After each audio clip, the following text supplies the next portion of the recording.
Today your lesson will be on SOL 6.3 integers. The definition of an integer is the set of whole numbers, their opposites, and zero. We will typically use integers on number lines, with zero always being in the middle to indicate which side is the negative and which side is the positive. Because zero is not positive or negative, we can clearly see that zero sits directly in the middle, and to the left of zero are all the negative numbers. And to the right of zero are the positive numbers.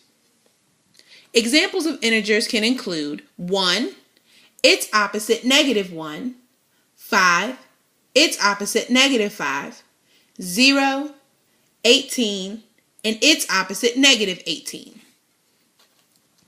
When we talk about integers, we will talk about them in terms of comparison.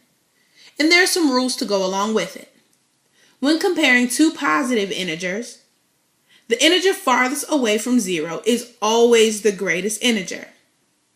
When comparing two negative integers, the number closest to zero is always the greatest number. And when we compare positive and negative numbers, the positive number is always the greatest. Now let's see it in action. When comparing two positive integers, such as 6 and 4, we will first determine which side of the number line we are going to use. Because we're focusing on the positives, we will focus only on the positive section of the number line. We will plot both 4 and 6. And remember that the rule says when comparing two positive integers, the integer farthest away from zero is going to be the greatest. So looking at our number line, 6 is the farthest away from 0, which makes that the greatest value.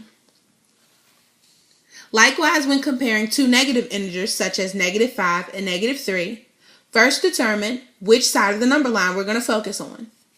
In this case, this will be the negative side because both of our integers are negative. When plotting -3 and -5, the rule states the number closest to 0 is going to be the greatest. So when we plot and look again, -3 is closest to 0, means -3 is the greater number. When comparing and plotting a negative and a positive number, such as -7 and +2, we will have to focus on both sides of the number line. We can still plot the points, -7 being to the left, +2 being to the right, and remembering that the rule says the positive number is always bigger. Because 2 is the positive number, 2 is the bigger number. Now I want you to try these problems on your own.